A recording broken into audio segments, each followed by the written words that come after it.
À 60 ans, Pascal Obispo explose de colère et avoue enfin ce que personne n'avait jamais osé dire sur Laetitia Hallyday.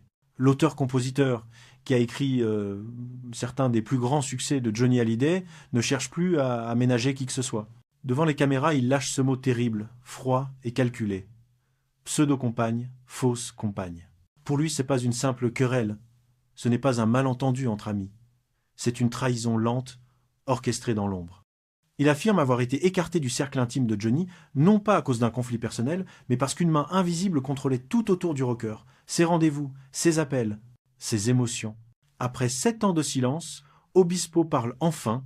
Il évoque des messages qui ne portaient plus la voix de Johnny, des échanges filtrés, des regards évités.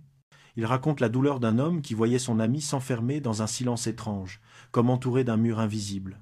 Sa colère n'est pas celle d'un artiste blessé dans son orgueil, c'est celle d'un témoin, d'un ami, d'un frère d'âme, qui a vu la lumière d'un géant s'éteindre derrière des rideaux de manipulation. Et derrière cette explosion tardive, il n'y a ni vengeance, ni calcul. Seulement le cri d'un homme qui a vu une légende se faire voler son âme. Avant le tumulte, il y avait la musique. Et au cœur de cette musique, une rencontre. Pascal Obispo et Johnny Hallyday. À la fin des années 90, le rocker cherche un nouveau souffle, quelque chose de différent, de vivant. Obispo, alors figure montante de la scène française, est appelé pour composer. Ce qu'il va créer dépasse toutes les attentes. En 1998 sort l'album Ce que je sais, un disque majeur, porté par un titre devenu légendaire, Allumer le feu. Ce refrain, repris dans tous les stades de France, scelle leur lien. Entre eux naît une complicité rare, faite de respect et de franchise absolue. Johnny admirait chez Pascal ce qu'il exigeait de lui-même, la sincérité et le courage de dire non. Un jour, alors qu'il travaille en studio, le rocker chante sans conviction. Pascal ose le dire. Le ton monte.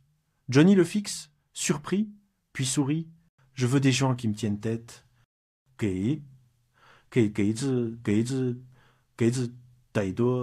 Cette phrase restera gravée dans la mémoire d'Obispo.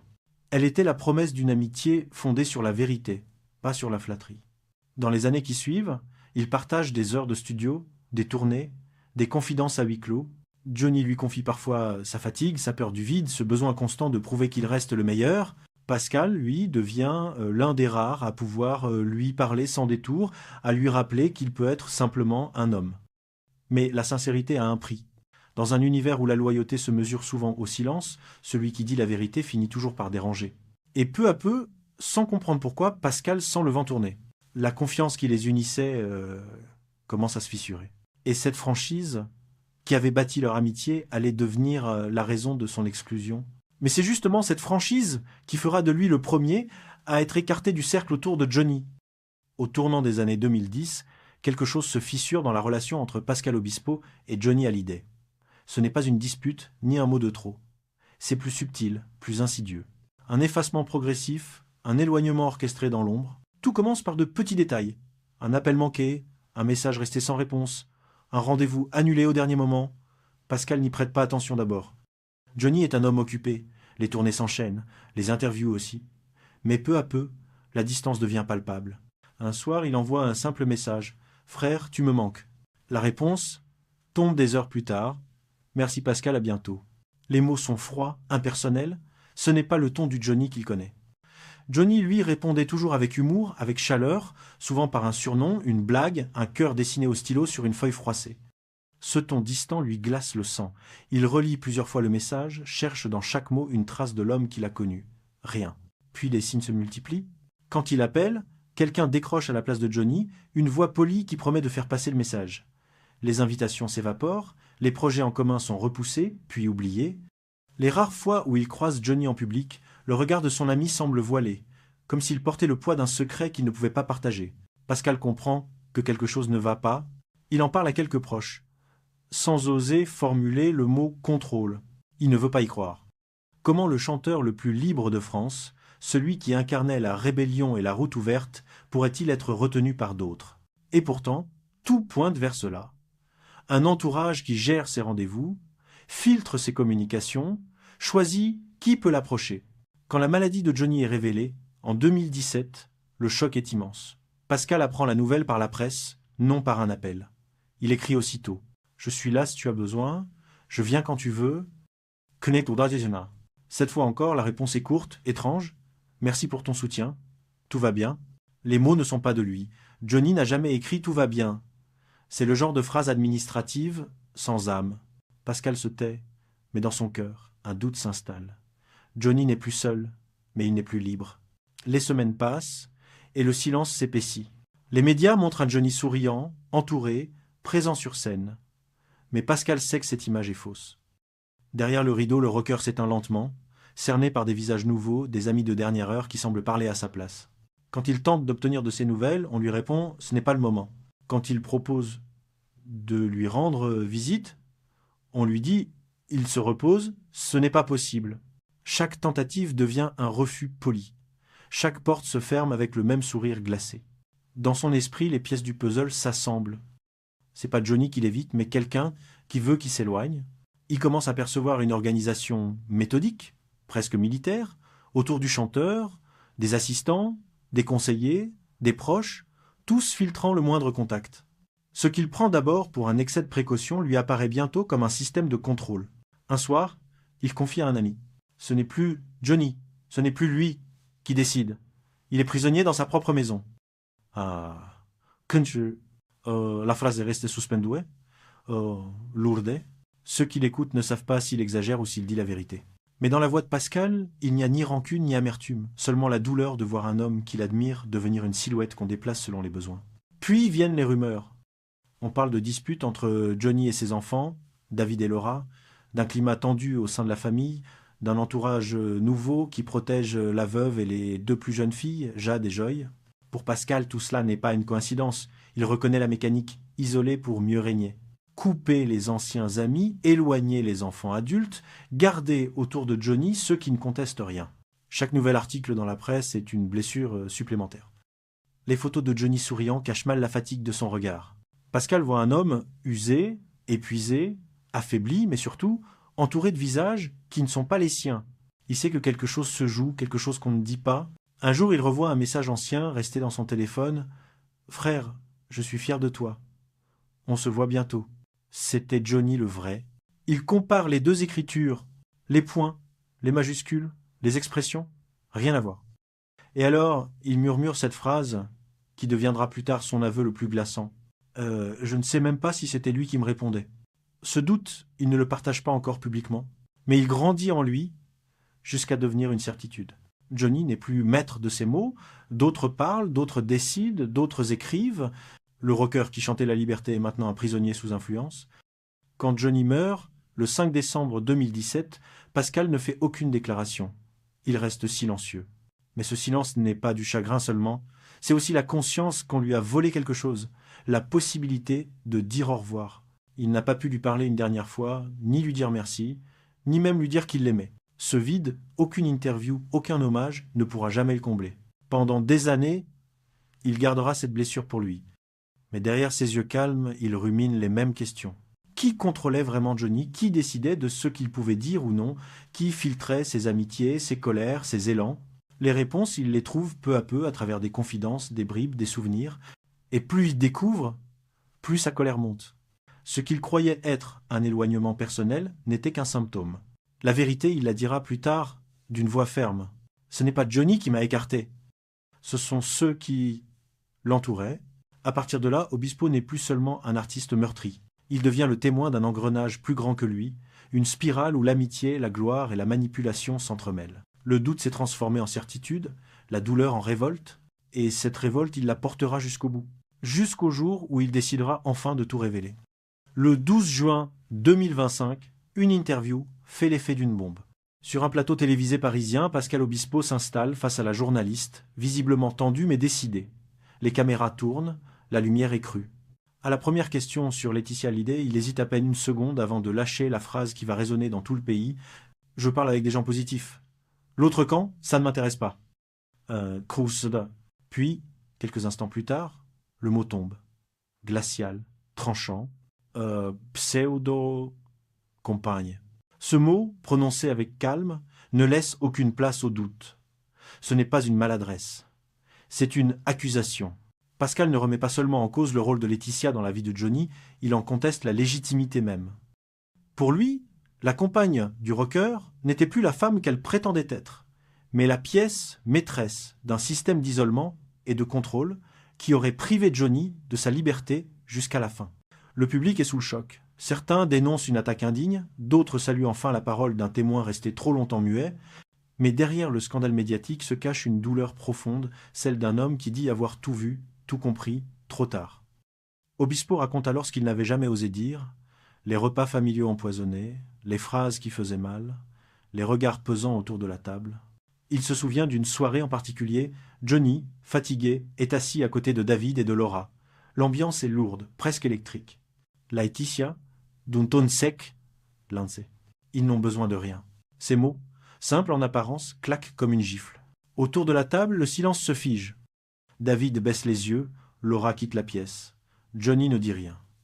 Et Pascal comprend, à cet instant précis, que quelque chose s'est cassé à jamais. Il racontera plus tard. Ce soir-là, j'ai senti le froid. Le vrai. Celui qu'on ne voit pas mais qui tue tout. À partir de ce jour, il ne reverra plus jamais la famille au complet. Les repas deviennent rares, les invitations sélectives. Un fossé se creuse, entretenu par des murmures, des tensions, des exclusions. Selon Pascal, cet éloignement n'était pas naturel. Il était voulu, calculé. On séparait les anciens amis, on isolait Johnny, on faisait taire ceux qui posaient trop de questions. Dans l'interview, il emploie un mot qui glace l'assistance, gouroutiser. Ce terme, utilisé pour la première fois par lui, évoque l'emprise, la manipulation psychologique, le contrôle total d'un esprit par un petit groupe. Pascal affirme qu'à la fin de sa vie, Johnny était sous influence, que ses décisions, ses paroles, jusqu'à ses messages étaient filtrés. Ce n'était plus lui, dit-il. C'était un Johnny entouré, contrôlé, fatigué, à qui on soufflait ce qu'il devait dire. Ce qu'il décrit n'est pas une simple atmosphère toxique, c'est une stratégie d'isolement. Un mur invisible dressé autour d'une icône, personne ne pouvait plus l'approcher sans autorisation. Même ses enfants, David et Laura, voyaient leurs visites restreintes, leurs appels ignorés. Le rocker qui chantait la liberté vivait désormais enfermé dans une cage dorée. Les révélations de Pascal continuent. Il explique que, lors des derniers mois, plusieurs proches musiciens, amis de longue date, ont vécu la même exclusion. Certains ont tenté d'envoyer des messages, d'autres de le voir, tous ont reçu la même réponse. Ce n'est pas possible.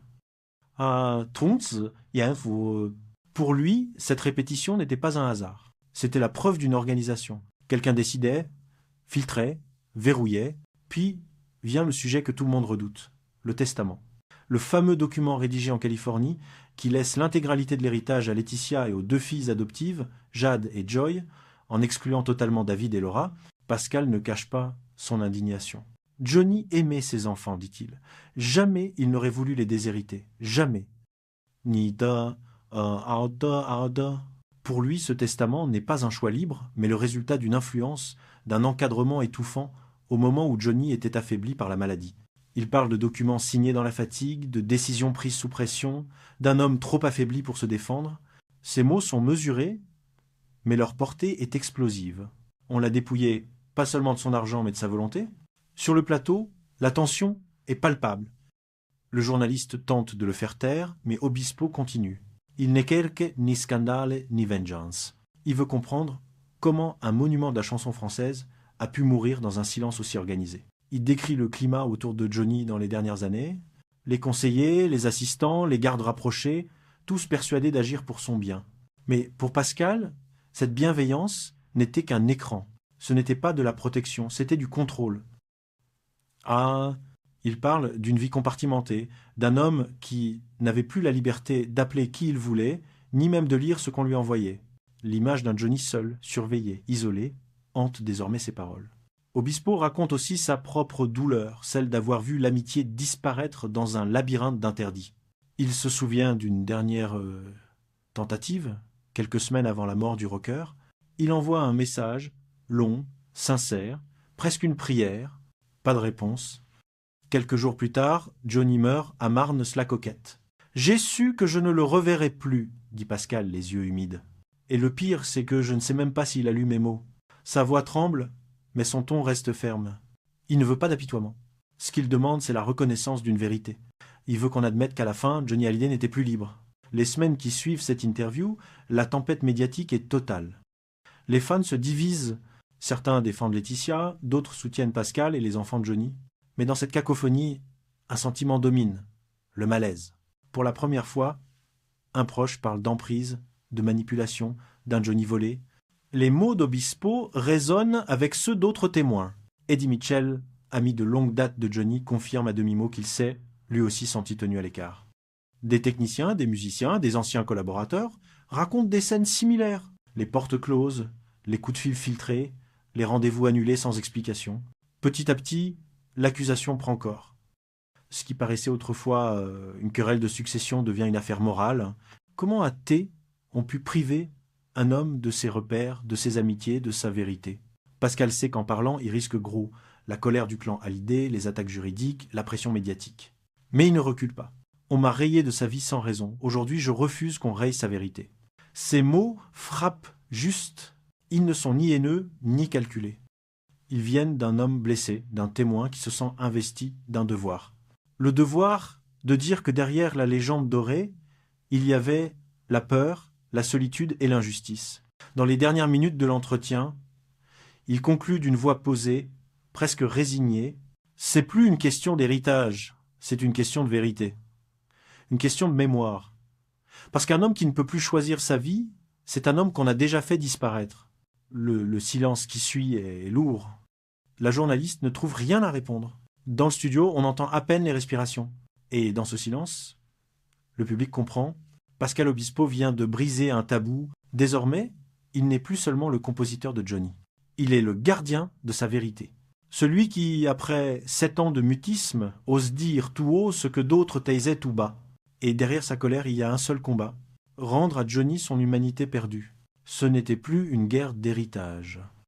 C'était une guerre pour la vérité, pour l'âme d'un homme qu'on avait voulu réduire au silence.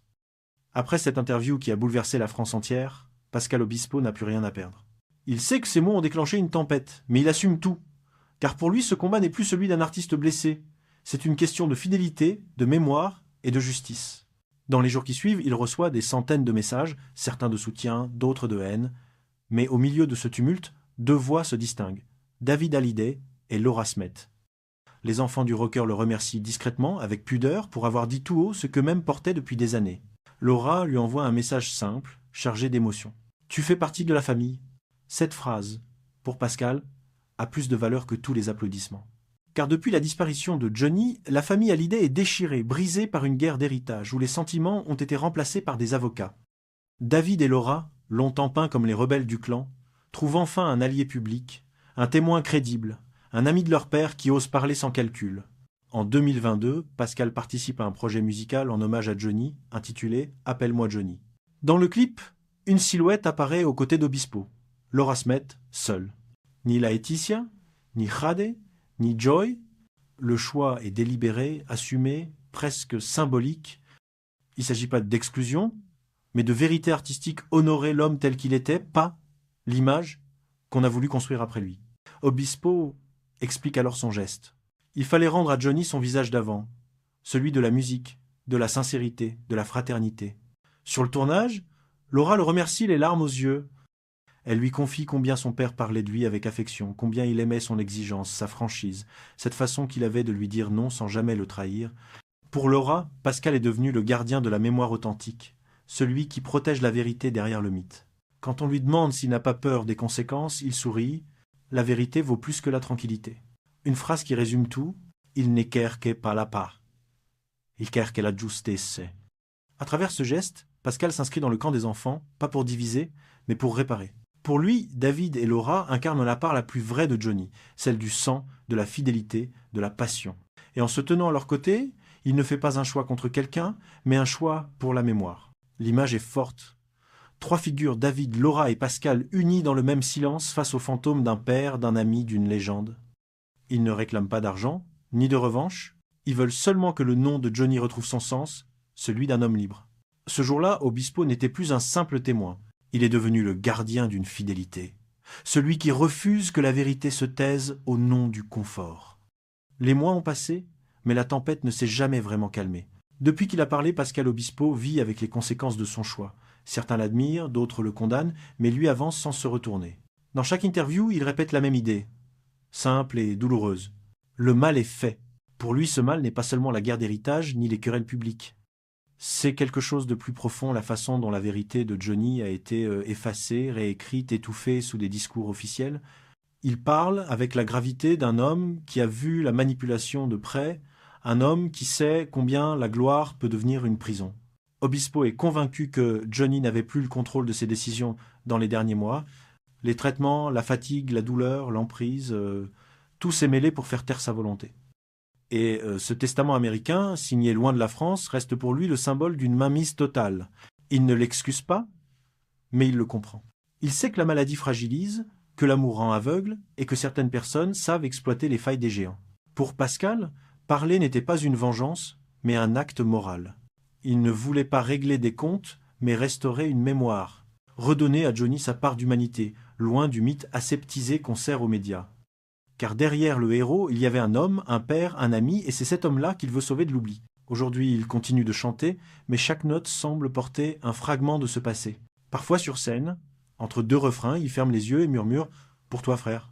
Un hommage discret, sans colère, sans bruit.